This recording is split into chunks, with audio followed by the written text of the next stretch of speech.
The Everton goal celebration, it's probably the biggest, I guess, one of the biggest kind of controversies surrounding yourself. The celebration against Everton, I think back in 1999, Anfield, 3-2 was the final score. You scored a penalty, and then it's pretty well documented how you celebrated. The backstory to that, please, and be honest with us. Yeah, well, the backstory was obviously because I was out in Liverpool, and people were putting stories about me, going out and doing recreational drugs, shall we say, and it was probably a moment in my life where, I mean, I'm obviously never really too bothered what people think about me, but that was a tough time for me because everywhere I went, I was getting stick and I was getting accused of everything, and I had people writing on the wall outside my house that I was I was a smackhead, I was a drug taker, I was this and I was that, and it used to affect me. So I always believed it was the Everton fans, where it came from. And look, regardless of what people think about me, as I said before, I think the fact is I don't always well against Everton, and Everton fans disliked me. Not all of them, admittedly, but the majority did because I'd scored against Everton, but maybe because I grew up an Everton fan and they didn't like that fact. But I just felt every time I went out or every time I was walking through town, I would get someone giving me stick over drugs.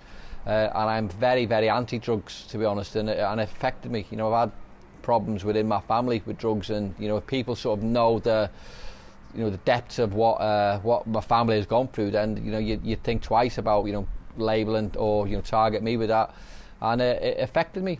I mean, you can imagine yourself. Imagine you waking up one morning, you've got people, not people outside my house, but people I'd been outside my house and graffiti on the wall, and I mean, it was just incredible. And I went, oh my God, this needs to stop. So I didn't know how to stop it, and I always said to myself, well, next time I play against Everton and if I score, I'm just going to get on my hands and knees and mimic doing what you are saying I'm going to do.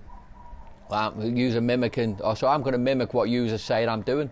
And I mean, the first game I actually did score a penalty, and I knew straight away what I was doing. I was always going to do it. It was planned, it was premeditated, and it was just a little bit of a kick in the backside to all the Everton fans. I think certainly the Anfield Road end was full of Everton fans, and I think a lot of them did laugh. To be fair, a lot of them did know what it was all about. But then obviously you get all the ones who were offended by everything, who just didn't like what I was doing. So they complained, and again we go back to the Gerard Houllier obviously incident as well. Gerard Houllier came out after the game, and his support for me then was just unbelievable. It was massive, and something that I massively appreciated because of the amount of stick I was taking. And he just came out and said he was just practicing eating the grass like what Rigobert Song does in Cameroon.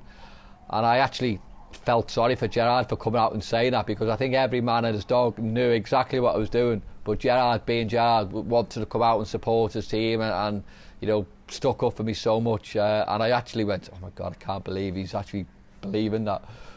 And so it was just a case of I had loads and loads of sticks, so it was just me of maybe a way of getting my own back. But I know what you're going to say, Chris, but it's always a case of, look, people always say, do I regret it? I regret all the things afterwards, because people don't really know the story. People don't really know the story of why I did it, and people think, you're doing it because you like that type of thing. So I regret that, but I don't regret doing it for the ones who knew why I was doing it. Does that make sense? Absolutely, it does. Yeah, absolutely, it does. And aside here, Rob, because I was obviously doing research of the incident, and it was the biggest fine at the time. It was the biggest fine that the FA had handed out to any player. Do you remember how much it was? 60. Jeepers. Did the wife talk to you for a few days, or she would have given you the silent treatment for a few days after that, right? That was normal. That was normal. Give us insight on that, Rob. I've always wondered. See, when you pay a fine to the FA, how does it work? Does the club, does it come straight out the pay packet, or have you got to wire transfer money over to? Yeah, no, it's just straight out of my wages. Yeah, so yeah, it's obviously it was straight out of your pay packet. So And it's an incident that it's not. And as you've got older, you've stuck to that you regret it for the reasons why, the stigma perhaps, but you certainly don't regret it for those that knew exactly what that was, a riposte to the stick that you were getting. That's fair enough. That's probably the unfortunate thing is that people don't really understand why I did it, or there's lots and lots of people who don't understand why I did it, and I know there's a little bit of seriousness involved in this, but I just felt it was justified and why I need to do it. It was just a case of, look, I'm doing this to you because you have wound me up, so I'm winding you up back. And people don't understand what happened before, and people don't know what I went through. People don't understand, me walking through, Liverpool city centre, getting absolutely mullered, in bars, nightclubs, the amount of stick I was taking. People writing on my walls, outside my house, people writing on my car. It was just quite incredible, and it was just not a nice period of my life, having to explain it all the time.